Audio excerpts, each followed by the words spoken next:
Hey guys, it's SD, your host of the Life Picks Relationship podcast, where people with all sorts of backgrounds, challenges, and life experience show us how they make their relationship extraordinary.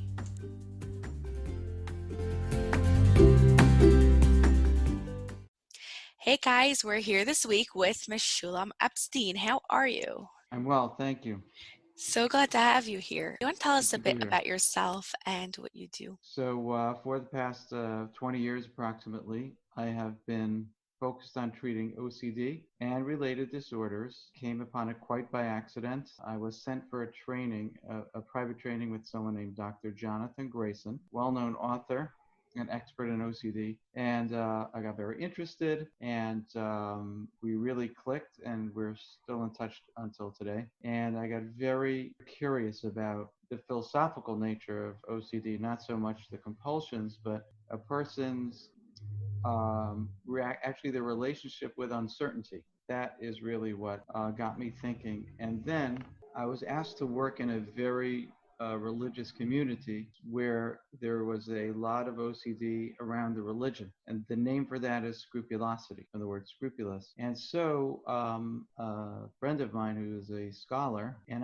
we spent many, many hours, probably hundreds, applying the treatment of OCD to religious activities and how to sell it to people who are pretty black and white and fundamentalist in their approach to religion. So that's really my subspecialty. It's really interesting.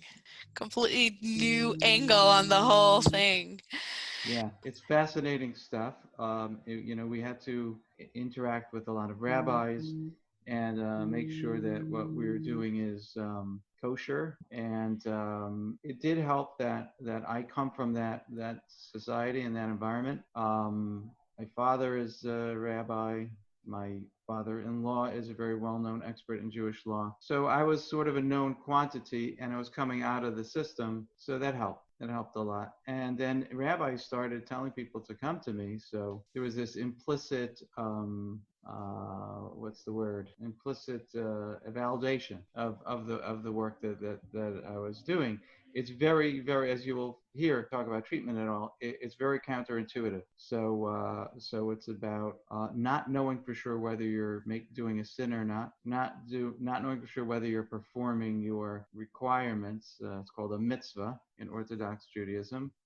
Whether you're doing those properly and living with that feeling, and because real life doesn't give you guarantees, but the OCD and the anxiety makes you want to seek certainty, and that's what really compulsions are about. They're ways of trying to be sure. You can never be sure, but they're ways of trying to be sure. For someone who has OCD in a religion, that's like a huge confusion to live with. Just never knowing what you're doing right, never knowing what's going to be nothing. Right. So, how does it affect relationships? So I thought of three ways that it can affect relationships. The most obvious way is that you're living with somebody who is under a lot of stress, who may be behaving oddly, and a lot of times the spouse or the partner has no idea why the person is doing these things. It really has a lot to do with the level of awareness of the spouse and awareness of the sufferer, of course. So you have somebody in your life that is impaired at some level, and it's also living with someone who's in a lot of pain. A lot of people with OCD suffer tremendous psychic pain. We've had people who have had cancer and have had OCD and said that the OCD was worse. Extremely psychologically painful, and I guess if it's religious, really it's equally painful for everybody. But like they feel like they're really like you're a bad person, and you're God is going to get you for something. So number one is living with someone who's in pain and who may be impaired in some way and may not be able to do all the tasks, let's say, that a person in that position in relationship would be expected to do. Number two is a very common presentation in OCD in relationships, and we call it accommodation. And that means that the sufferer involves the other person or family members in their OCD. So, can you check the door? Can you wash my clothes? Can you tell me if this thing is clean? And they start using the partner as a source of reassurance. And that's, again, it's a compulsion. It's a way to be sure. And a lot of times the person does not realize that they're being used as a compulsion, and they just go along and they go along. And if they do realize they're being used as a compulsion, then they're torn between calming their partner down, or should I give them some tough love and watch them squirm, and then they get mad at me. So how does that work in a relationship? You're my partner, not my therapist. So that can get very frustrating for both people. The sufferer may possibly start demanding the person to do these things. It ranges from complete acquiescence, that the person does whatever, accommodates fully, and ranges from that to some confrontational types. Most of the time it's accommodation, and then we work in treatment with the family members and the partners to lower the accommodation. In our office, we almost always do it with the permission of the sufferer. Sometimes with teenagers, there's some tough love contracting. We're going to do this, we're not going to do this, and if you don't like it.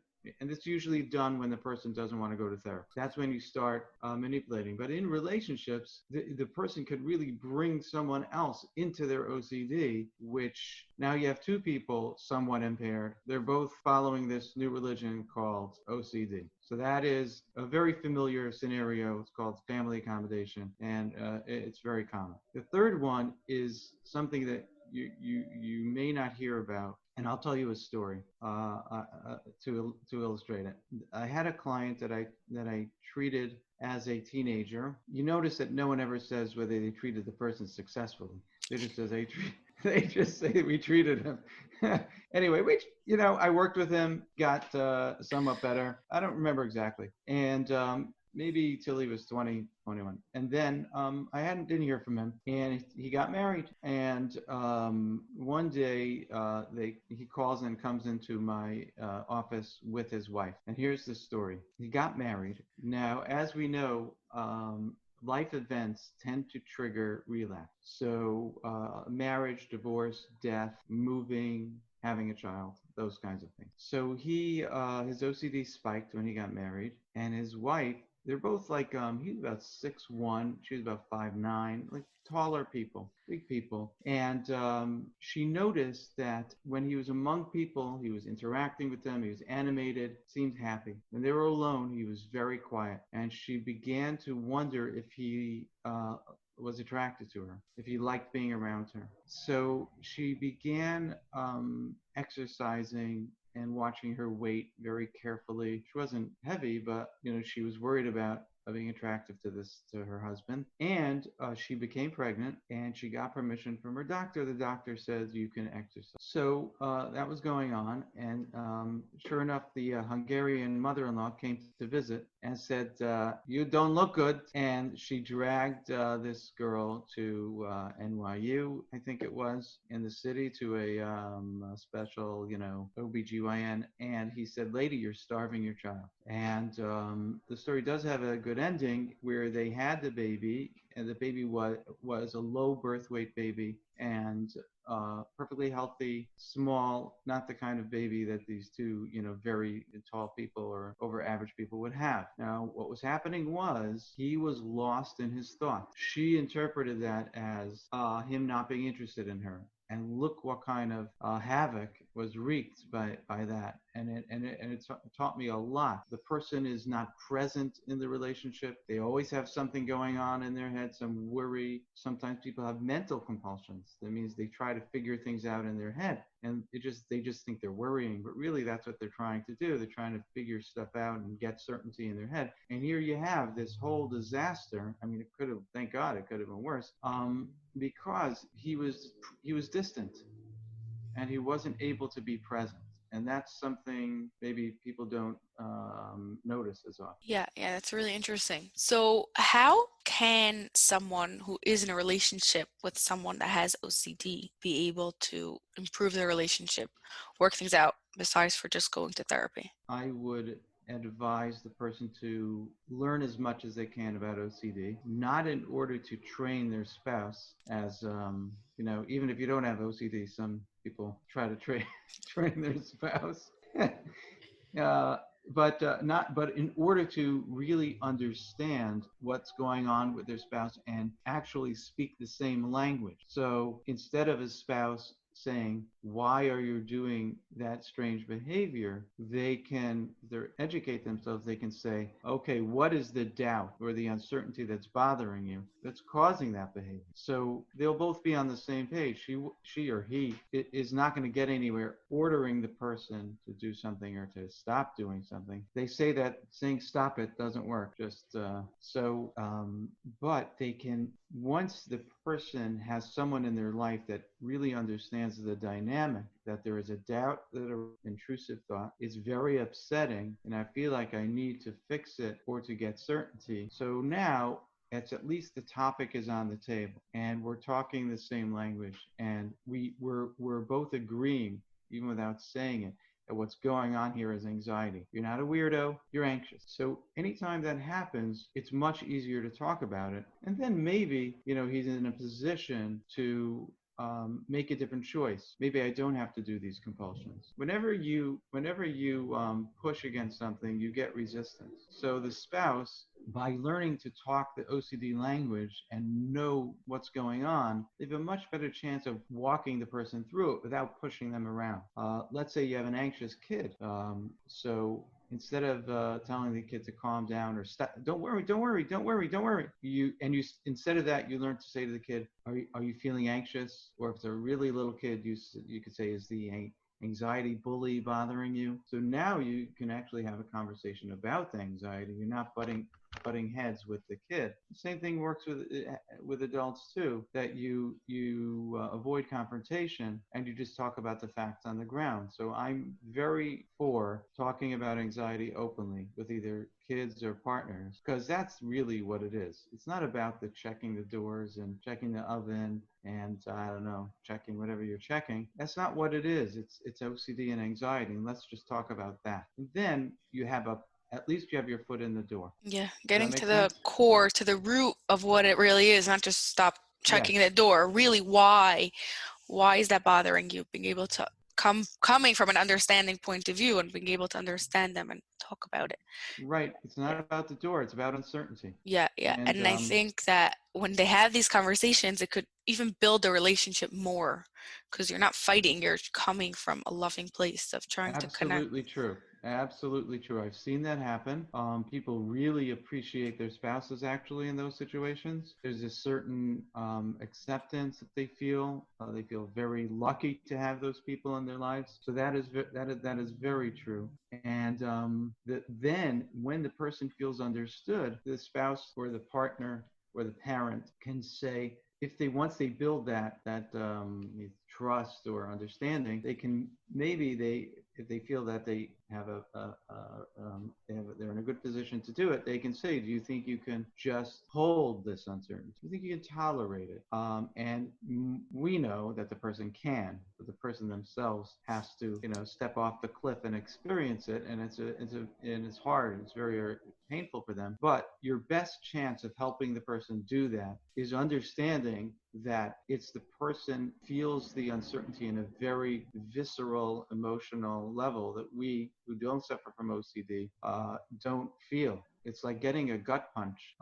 There's nothing intellectually wrong with the person. They're reacting because they just got a kick in the gut. So if you understand that, they're just reacting as we would if we got a kick in the gut. And nobody likes to be uncomfortable. So just like we scratch an itch, they do a compulsion. It's just as simple as that. Yeah, yeah. Anything else you want to share with us? Let's see. I got my first COVID-19 client yesterday. Really? Yes. All my friends are telling me that I must be making a lot of money off this virus, and it was not true. And now it's Un- starting. Somebody. So here's how it went. I said, "Have you had health anxiety in the past?" And he said, "All my life." So it's just the first time he went to therapy. He was just sort of hanging on, and this just put him over the edge. So this person probably always needed treatment. Never came. 31 years old, and he said, "Okay, now I'm getting panic attacks." So it's a little bit different than your standard OCD because everyone's a little anxious. You got to be crazy not to be a little nervous about this. So it's like, okay, it's normal to feel nervous, but maybe it's not. You're having panic attacks. I don't want we don't want to have panic attacks about. So it's about that's a good example of tolerating a normal level of distress. Everyone's feeling it. What's my relationship with discomfort, which is a whole other dimension of OCD. Not so. A lot of times people with OCD they're reacting to the discomfort. So those people are probably people who don't like hot rooms, and they don't like a lot of other sensory stuff, and they don't like the discomfort of the doubt. Whereas most cases are, I don't like the possibility of someone breaking into my house at night. I don't like the possibility going to hell or any the fear. But once in a while, it's about the discomfort. I'm seeing that more and more often. It overlaps a lot with people with sensory issues, picky eaters, that whole syndrome. So we focus on being able to tolerate distress. What's my relationship with discomfort? Things like that. Things like that. So if anybody wants to know about OCD, there are probably too many books.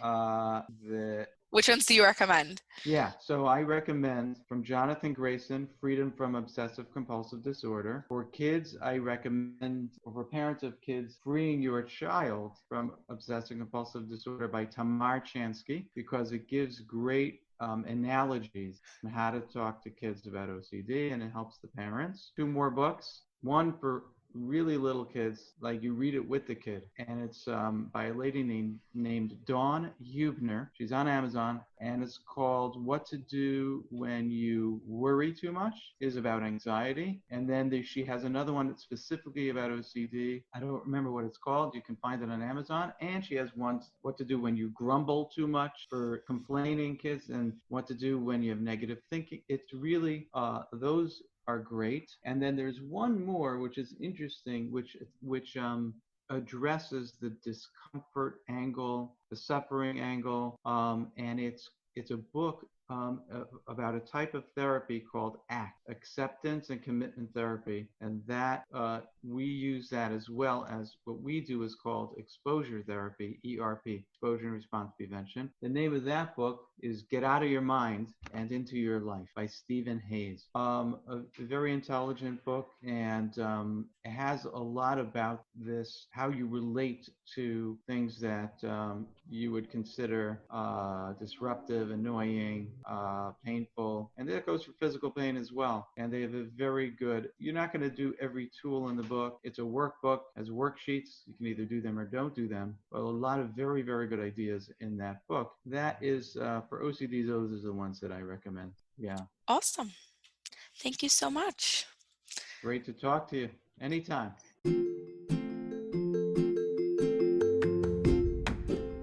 Guys, I hope you enjoyed the episode and subscribe to the podcast. Leave a comment below so I can know what you think. And to book your relationship photo shoot, CJE session, or just to hear more about what we do, go to lifepicksrelationships.as.me. I'm waiting.